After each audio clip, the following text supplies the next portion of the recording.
What's up, everybody? This is your boy, Stephen J. And I am here again with Simply Steve. And we are talking about wrestling. TBW. Talking about wrestling. Well, we talking WWE, WWF, WCW, AWA, UWF, and a little bit of TNA. So first we're gonna do our Raw recap. We're gonna I said we was gonna do some TNA stuff before we get to the Raw, and I was on YouTube, and I'm gonna tell you why I don't really like TNA all that much. So I was online, I was on YouTube, I was actually watching a couple of matches and stuff like that, and I'm gonna say, when TNA first started out, and I think they had like the octagon ring or some weird circle ring or whatever. There was my boy Raul, and they had some like I think it was an octagon type ring or whatever. They actually had some pretty good wrestlers that I liked. I liked I was gonna say Lance Storm, but I can't even think of his name. But they had some pretty good wrestlers. You know, they had Christian. He was there at one point and he had a good push. He had this black guy who was a preacher. I never really liked Samoa Joe. He just reminded me of Curly from the Three Stooges. But here's my problem why I stopped watching TNA. That's when they brought in Hulk Hogan. They brought in Eric Bischoff. And Eric Bischoff tried to do the Monday Night Wars all over again, go head to head with the WWE. And they just got crushed. They got embarrassed and they got crushed. And I just remember an episode where they had Mick Foley and they had Ric Flair. And in the ring, they gave like Ric Flair and Mick Foley like 20 minutes. And they were just going back and forth, just talking. And you can obviously tell that they were running out of stuff to say. And the people, if you ever go to the stadium and there's really no focal point, but you hear just a lot of noise chatter, like people talking, that's exactly what you heard when that whole segment was going on. It was just like nobody's really paying attention. It was just people was talking and Mick would say something and Rick was like, you know, and this, and it was just like way too long. And I can't remember who the guy that was Ric Flair's protege. Ric Flair is supposed to have taken him under his wing. He was a World Heavyweight Champion. Now, the last time I actually looked at TNA, Bubba Ray from the Dudley Boys was contending for a title, I think, or maybe he already actually had the title, but I really don't have no clue. But you know, I was looking on YouTube, and there's actually a lot of interesting clips on YouTube. There's a clip from Jim Cornette. A lot of people remember him from WCW days. He's on there and he's talking about why it's not that successful. There's a clip from Paul Heyman. He's on there why it's not so successful, and a lot of other couple wrestlers and stuff like that that were in TNA or whatever. But that's my TNA take on there. I'm gonna actually try to take a look at it to see what's on there, just to give y'all another update how I really feel about it. That was just, then it was okay. It was alright. It was something to watch because I mean, I used to be a WCW fan back in the day when I was a kid. Then fell in love with WWE, WWF, probably, which is Hulk Hogan, Snuka, Andre the Giant, Bob Backlund, the Iron Sheik, Nikolai Volkov, Junkyard Dog, all those cats. Then I watched AWA. That's how I found out about Jared King Lawler, and he had a big feud with Mr. Perfect Kurt Hennig at the time, because Jerry was heavyweight champion. Kurt Hennig beat him for the World Heavyweight Champion. They had a really good feud in AWA. UWF, when Sting and Sting was in the UWF and they invaded WCW, or they merged or whatever. So I was there for that. So I pretty much go back a lot. But let's talk about Raw. We saw Raw. My battery's about to go dead. Darn it. It starts off. I'm gonna give it the whole Monday Night Raw. I'm gonna give it a I'm gonna give it a B. I'm gonna give it a B, close to a B minus. Simply. Unfortunately, again, I did not get to watch Raw. What? Because when I put on Raw after the first segment was over with Kane and Daniel Bryan, he turned it to First Take. So I thought you went upstairs to watch it up there. Look, I can flip through, and then whatever I miss, I just start over and fast forward through whatever. All but I did read all what happened, so he has no opinion whatsoever. You can't have an opinion based off of what you read. That's what I told him last week. Anyway, so Daniel Bryan comes out. Let's talk about this. And Kane comes out and basically destroys him. 3 tombstones. He basically decimates Daniel Bryan. So first of all, our hearts and prayers go out to Daniel Bryan, his family. Daniel Bryan lost his father, who passed away recently. So our thoughts and our prayers go out to him and his family. You know, so that's probably why he just made that brief appearance on Raw. So, you know, sending up our prayers for Daniel Bryan's family due to his father's death. But he gets decimated by Kane, which I thought was a little bit. It was alright. It was alright. I love seeing the Big Red Machine back. I like Kane with the mask, the Big Red Machine. Mm-hmm. So I'm glad, because basically he was basically unstoppable. Nobody can stop him. Corporate Kane, Big Red Machine. He gets 2 thumbs up. Then you had the Intercontinental tournament between Bad News Barrett and Sheamus. That was my match of the night. Did you see that match? Because that was the second match in. Nope. You suck. Anyway, so why are we even doing this right now if you haven't even seen the match? Because he insisted. No, I said let's do it. Ladies said no, let's do it now. Whatever. So Bad News Barrett and Sheamus. Here's the thing. I thought that was a really good match. Oh, you'll see my Dragon Ball Z in the back. That's hot. I thought I'd try to switch it up for y'all because I'm a huge Dragon Ball Z fan. This is actually GT right here. Goku's about to fight Baby. Anyway, it's not better than Z though. Here's the match. Barrett and Sheamus are both almost about the same height, almost about the same weight. Their physique is just about almost the same, so they match up pretty darn well together. Now here's the thing. It's like Barrett faces Rey Mysterio. It may be interesting, but it's not really going to be that good because they don't match up well. Big Show versus Rey Mysterio, they don't really match up well. So, I mean, but Barrett and Sheamus, they matched up pretty well. I mean, they had the crowd into it. It was non-stop action. It was actually TNA. That match was TNA, total non-stop action, and Barrett got the win over Sheamus with the bull hammer. I thought that was a pretty good match and everything. Then you had the midget wrestling with the little bull, El Torito, versus what's his name, Rudiger? Hornswoggle. Okay, it was fun for about 5 minutes to see them go at it or whatever, stuff like that. Hornswoggle joining 3MB, I personally don't get it at all. It made more sense when he joined DX back in 2009. So I don't really get it, but it was funny when I first saw that, I think on SmackDown. But okay, I don't want to really see it anymore because it had its moments. The little bull guy, he won. So who cares? Then you had the Shield and Evolution jaw-jacking back and forth again.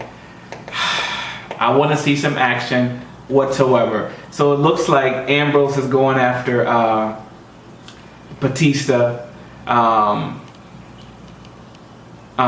It looks like Seth Rollins is going after Triple H and Reigns is going after Randy Orton. That's what it appears to be. Again, is not he entitled to a title match?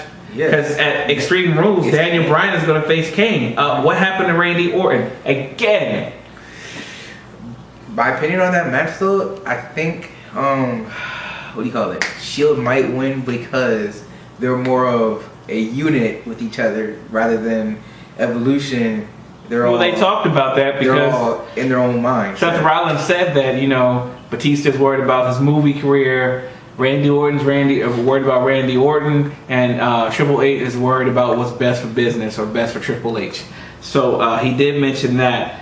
Then you had the Usos over the Rhodes, and at the end of the match, Cody pushed Dustin. So it looks like they're gonna go play that role again, where I'm tired of you. You make me sick. You make me lose all the time. This whatever. So it looks like Cody Rhodes going the face role again, which I don't mind that because I like Cody Rhodes like that. But and I said a couple weeks they're gonna have to break the Rhodes up because they're not gelling for me as a tag team. When they were the tag team champions. Still, they wasn't like. They were good. They had a good match when they won the title against the Shield. They were good. That was actually a good match. They were gelling. A couple weeks after that, they were gelling. A week after that, they were gelling. Then after they lost the title to the New Age Outlaws, it was like, all right, okay, that's last week. Now we need something new now. So it's just not working for me.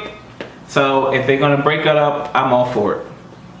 Then you had Santino versus his dumb chick versus Layla, and again, who cares? I'm tired of them, tired of the whole thing, because again, they used to have this thing, best out of 7, best out of 5. WCW did it a couple times. I think WWE did it one time, maybe. I know Benoit was included in one of them in WCW. I think it may have been Benoit and Chris Jericho that did the best out of 5, and they fought on Nitro, and they fought on whatever their Thursday night thing was. But it was pretty good. They should do Santino and Fandango that way, but this is one up in who's the cutest and all that stuff. Ain't nobody got time for that. Oh, and then the Usos, they get attacked by Ryback. So they did say, I see they're giving Ryback a little bit of mic time now, because I heard Michael Cole say, "Oh, JBL coined the phrase Ryback," so and he was like, "Yes, thank you for that. We'll take it." Whatever. So again, I still don't like the name. Again, I don't like where they're going with that. So they attack the Usos, beat them down, whatever. So then you had Cesaro. Cesaro comes out. But what did I say last week? I said he hasn't come out to any new music. I read that he came out with some music. He came out to some new music. Nobody knew what the music was, because when he came out, it was like, oh man, I don't like this music. And it's just some other music that the crowd could not get with like they've been getting with. So then everybody was waiting for the swing. It was him versus RVD, which was actually a pretty good match. It wasn't as good as Barrett and Sheamus, but the match was okay. Then Jack Swagger comes down to the real music.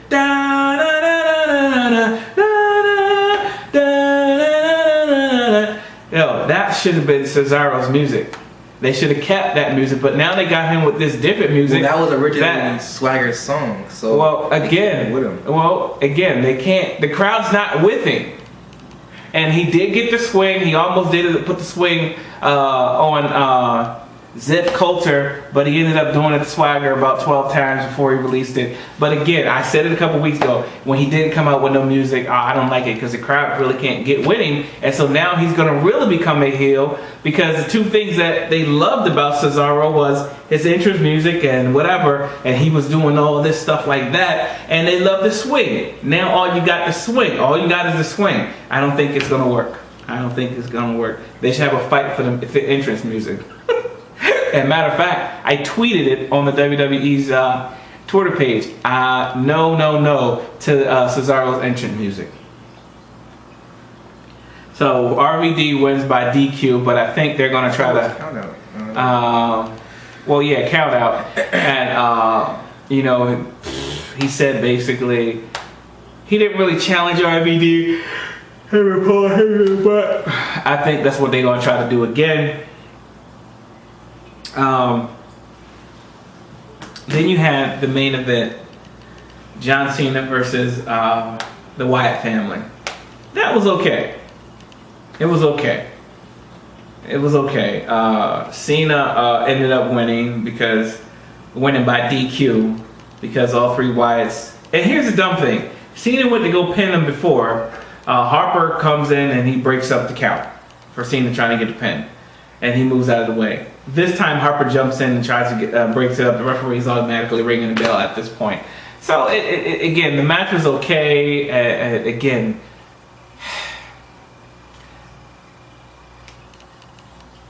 I like Bray Wyatt, but I'm just not feeling. Last night I just wasn't feeling the energy that was there last week or the week before that, where he sung the song after the match like 4 times. He's got the whole, and the people were singing with him, but they wasn't really cheering him like they was cheering him before. So Cena was shocked that all the people chose the whole family versus him just fighting one guy or 2 guys. So again, it was. I don't know why he was so shocked, because they don't like him, so they're gonna put him in the worst predicament that they can. Yeah. So so I gave that match, the main event, I'm gonna give it a C+, close to a B. But matter of fact, during the match, I was switching to the NBA playoffs, watching the Thunder versus the Memphis Grizzlies, which was more interesting than that John Cena Wyatt family match, because I was just like, oh. All right, and they was more excited, especially when Kevin Durant hit that shot falling out on a 3-bound, and he got the foul, so ended up being a 4-point play, ended up tying the game and put them into overtime. So Raw really wasn't that good. Matter of fact, I'm gonna change my thing. I gave the overall Monday Night Raw a B. I'm gonna change it to a B- because it really wasn't all that. We're gonna go down to, we're gonna put it over to Simply Steve here, and he's gonna give you his take on the lowdown from SmackDown. That was something else I wanted to talk about. I just can't remember what it was.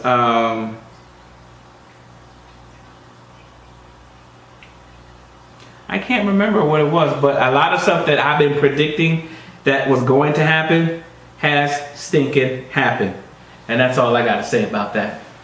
Okay, so SmackDown opens out with Triple H coming out talking about the reformation of Evolution and how they're most destructive force that WWE's ever seen. And he's like, he gave the Shield a couple days to say we're sorry, and they refused to take it. So he challenged them to a 6-man tag team match at Extreme Rules. So there's that. Then what? Huh? What? What did you say? I said Triple H. Can y'all hear him? I'm speaking loud. They said no. I said Triple H came out to talk about the reformation of Evolution and how he gave the Shield a couple days to say that they're sorry for what they did. And since they didn't, he said they're gonna face each other at Extreme Rules in a 6-man tag team match. Then it was Big E versus Alberto Del Rio, and the match was pretty good, back and forth. Big E won by disqualification because Del Rio had in the cross arm breaker, and Big E got to the ropes, but Del Rio would not let go. So the ref called it, and Del Rio was beating on him some more, about to give him this little super kick until Big E countered it with a big ending. So get the match a B. It's pretty good. Then Paul Heyman came out after the commercial break. Paul Heyman came out and basically for just like 5 minutes, just talking about saying the same thing over again. My client Brock Lesnar conquered the street. For 5 minutes saying it over and over and over again, and it was really getting on my nerves. And the crowd just booing him and booing him. And well, the question is, how long is Cesaro gonna want to keep hearing about what Brock Lesnar did? As a matter of fact, where is Brock Lesnar? I don't know. I mean, last year, he was at Extreme Rules when he was facing Triple H. We don't know where Brock Lesnar's at now. He may come back by SummerSlam. Because, I mean, if you... Here's the thing with that. If you did the unthinkable, did what 21 other guys could not do on WrestleMania, that was beat The Undertaker. You do it. Yo, he came out on Raw the next day. Didn't really say much, But Paul Heyman did all the time. Again, Brock doesn't have really good mic skills. But again, and that was the last time you would think that you would have like a new T-shirt. I did it or whatever. 21-1 because of me. Or 21-1, I won. Or as he says, or whatever. I won. Or something like that. So, and there's nothing. I mean, Paul Heyman is good. Paul Heyman is good. And let me just tell you about the genius of Paul Heyman. I know he's doing a lowdown for SmackDown, but let me just for a second tell you how good Paul Heyman is. If there was no Paul Heyman, there would be no ECW. Well, yeah, there would be no ECW because it was ECWA, East Coast Wrestling Alliance, whatever, before Paul Heyman changed the name to ECW, Extreme Championship Wrestling. But think about it. WCW was killing WWE in the ratings. It wasn't until a match in Philadelphia, Vince McMahon was on commentary, and in the match, people was like, ECW, ECW, ECW. And Vince McMahon was like, well, I'm being told what the people are saying is ECW, which is a local wrestling organization that does here in the bingo hall, whatever. So then, you know, that's how ECW got introduced to the WWE, and they were supposed to be invaded, and, you know, Jerry King Lawler went over there to fight and decided, you know, fight them, and Vince McMahon loaned them Al Snow, who went over to ECW. Then couple ECW guys, Tommy Dreamer, and I think Raven, or was it Snell? Tommy Dreamer and Sandman showed up at a WWE event before they got escorted out. But if there was no ECW, we would have never known about Chris Benoit, Chris Jericho, Eddie Guerrero, Rob Van Dam. A lot of these wrestlers, Raven, what's that Puerto Rican dude name? Conan. So a lot of these guys that are in the WWE now, Lance Storm was a good one. Came out, and some went to WWE, some went to WCW. Dean Malenko. So a lot of these guys. So, and matter of fact, if it wasn't for ECW, you would have no tables, ladders, and chairs match, because they pretty much, you can say, invented it or whatever.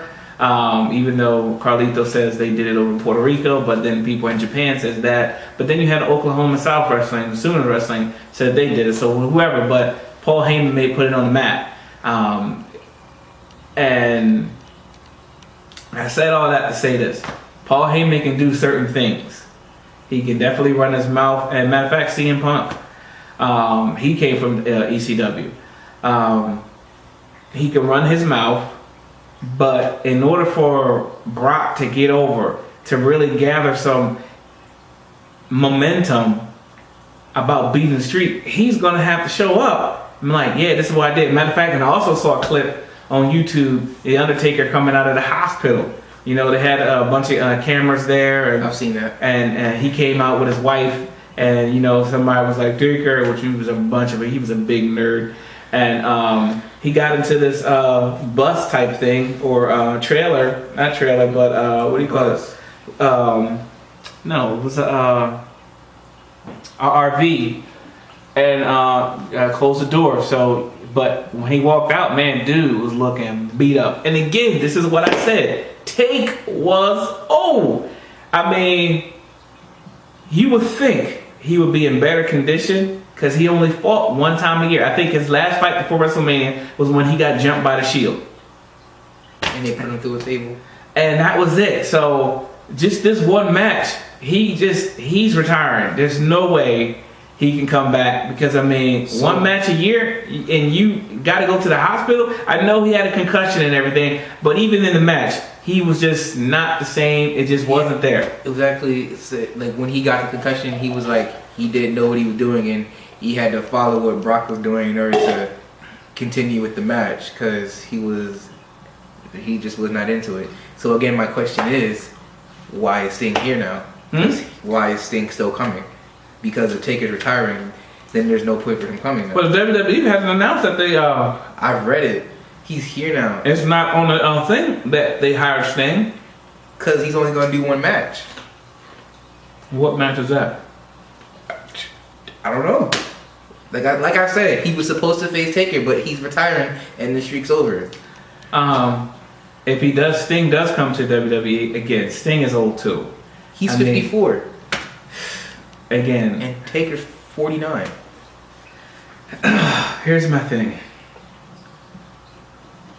Sting is old. It would be interesting to see him go up against Cena if he still has moves. But the last time I saw a picture of Sting, his hairline was like back here. He looked like Stephen A. Smith, George Jefferson. So, back to the lowdown. Anyway, so then Paige beats Oksana with her new she fought on Raw, and I don't know who she fought, Oksana, but she still pale. Yeah, she fought her on SmackDown too. I'm sorry, Oksana, that chick ain't got no shape. I don't know if that's a suit that she had on, but it looks like a diaper or whatever she's wearing or something like that. But go ahead. And I don't know why she screams in the ring or whatever when she does her matches, but whatever. Then El Torito beat Hornswoggle. Who cares? That was funny. I don't know why. I mean, it was a big deal. It was on there Friday. I rewinded it to see it, but I was like, oh, because there used to be midget wrestling on WWF back in the day, and it was actually kind of fun. You would love to see the midget wrestle. Matter of fact, I remember back in was it WrestleMania 2? It was King Kong Bundy versus somebody else, and King Kong Bundy splashed one of the midgets. I mean, he jumped up in the air and landed on like 2 midgets. Oh man, everybody was like, oh no. But go ahead. So then Alexander Rusev beat R-Truth. R-Truth was holding his own for a while. Oh yeah, he fought. Who did he fought on Monday? Who did he fight on Monday? I don't remember reading about him. Did he fight somebody? Yeah, he came out on Monday and fought somebody. And he's gonna in Extreme Rules. He gonna fight Truth and Xavier or whatever his name is. But again, Rusev, I gotta give down, man. I gotta give down. I hope this new dude Adam that they've been giving a promo for, Adam Rose, comes in and does something or whatever. But Rusev so far, his debut has been less than. He's been facing guys who don't get a lot of screen time anymore. He's been less than impressive. I have not been impressed at all. Then they replayed the Ultimate Warrior tribute on SmackDown, and then the next match was Santino beating Fandango by a roll-up pin. So then it was Batista over Sheamus. Sheamus was going for the bro kick. Batista dodged it, and trying to think. Oh, he gave him that when he beats his chest. Then he jumped over the rope. And then he's going up the top rope until Batista like countered him and then gave him the Batista bomb. So, that match was kind of boring. I didn't really watch. I kind of fast forward to that just to see how Batista won. Oh, who won? Batista. So, yeah. Like I said. Why my door open, boy? So is that the lowdown from SmackDown? Yep, SmackDown. Yes. Jason's dad not home. Can you come inside? No. Tell him. Matter of fact, tell him to come in. So yeah, that was SmackDown right there. Again, like I said, I may start watching SmackDown just because it's just not good anymore. To the simple fact, it's not entertaining. Like he said, every Friday when they were doing Raw, SmackDown would try to top that. Hey, I'm gonna introduce you guys to my neighbor. His name is JD. His name is Jason Diaz. You gotta come on, come here. It's Jason Diaz, everyone, right here. We're talking about wrestling. I don't really watch that much, so just usually I know there's WWE Mania and WWE WrestleMania. I don't know if they're completely different, but I know usually one tries to top the other. Well, at least you didn't say like Chris did. Do you watch Monday Night SmackDown?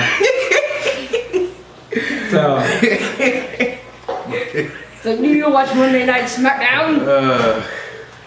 So that's it with the lowdown. I promise y'all I'm gonna come back with some talk, my take on TNA. TNA is boring. And what's going on with that. And that. Oh wait, you know how you always ask me one question before we end the show? Yeah. I'm gonna ask you a question. I was thinking about this. Simply Steve, y'all. Anybody. You can pick anybody. Anybody who has left for WWE, who would you want to see come back? Mine was Kurt Angle. I would love to see Kurt Angle come back. It's true. It's true. It's really true. I would love to see Kurt Angle come back. Matter of fact, he still has a lot in the tank. If I would like to see somebody come back, I would like to see Jeff Jarrett come back. JEFF, Jeff Jarrett. I loved him. Him or Shane Douglas. Shane Douglas was also another guy I would love to see come back. All depends on what they got, but they're both like in TNA right now. So Jeff Jarrett is on the business side of it right now. But I think that's about it as far as who really I would want to see come back. I'm trying to think. Who else? An interesting match is I would bring back Goldberg to feud with Ryback. You know what? See right there. Oh man, they were talking about that for WrestleMania 30, but now Ryback sucks, so he's not even worth anybody's time. Cause he was doing a couple times in the match. They used to chant Goldberg while he was fighting. They still doing it. They did it the other day. And he used to do a couple of Goldberg moves, like he did the spear and he did the jackhammer a couple times. And you know, Goldberg was like, no, it would be interesting to come back, but now now Ryback sucks. And he's with Curtis Axel. So if he wants that match with Goldberg, he's gonna need to get rid of Curtis Axel and get back to where he was before, getting opportunities for singles championships and stuff like that. I would love to see Goldberg back. Only for one match. I never liked him in WCW anyway. His fake streak. His fake streak? He had a fake streak. I think he went like 170 something. That's bull crap. He would show up on Monday night Nitro, and it was like, oh my God, he's at a 20 streak. And then you see him on that Thursday, and it was like, oh my God, he's at 37. And then the week after that, next Monday, oh, he's at 75. What? Get out of here. Gonna pause it right now. Go check on my neighbor real quick. So, talk to people. Wait, what? At the top. Hey. I don't know if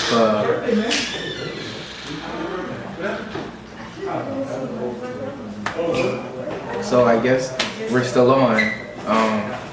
Yeah, I'd love to see Goldberg back. Pretty sure who won. I'm back.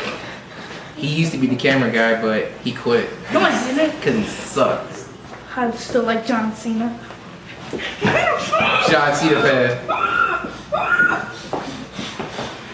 People's take on John Cena though.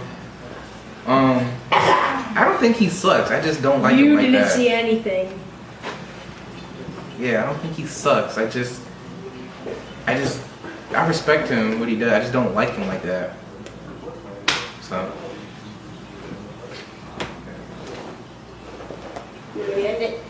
Nah, he paused it, I think. No, he didn't pause it.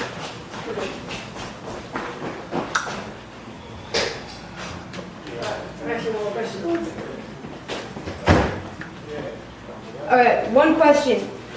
Who was your favorite person at WWE? Who's my favorite person? Yes, favorite. It's always been Taker. Undertaker? Well, yeah. But for like guys who were there all the time until he left, it was CM Punk. Mine. He's John Cena. Everyone knows his is John Cena. All the time. I like The Undertaker and Rey Mysterio. Rey Mysterio's good. Now he sucks. Sure. No, who I want to come back? Sting. You don't even know him. You don't know him. Yes, I do know him. No, you don't. Yes, I do. No, you don't. I'm gonna go. See ya. See ya. Ugh, gosh.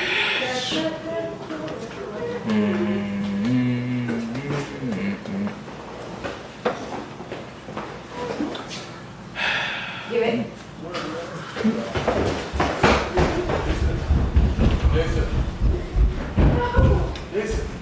Jason. Gosh. WWE needs to turn it around, y'all. Need to turn it around. Well, what's there on the counter?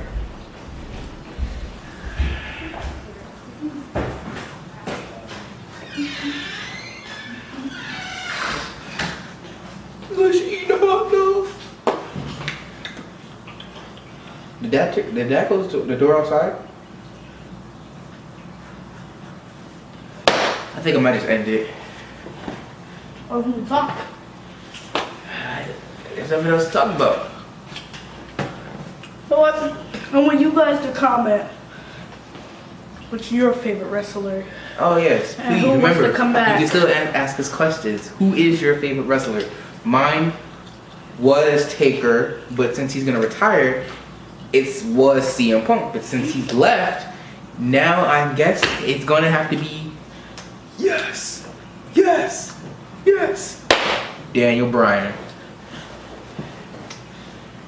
No, Brian sucks. You're just saying that because John Cena. I mean, because Daniel Bryan has exceeded more than John Cena. Daniel Bryan, the last time those two were in a match, Daniel Bryan won. You're just mad. You're just jealous. I don't like him. It's just you get everybody. So, yes, it's better than John Cena sucks. Yeah, Cena He's sucks. shaking every single time. Yes. That's better than that. No, yeah. But shut up. So, You're just jealous. are y'all still recording? Yeah. Why are y'all still recording? I was about to end it. So, I'm back. Had to say hi to my neighbor and everything. So, for Stephen J and Simply Steve, we're talking about wrestling, and we'll see you next week. Peace.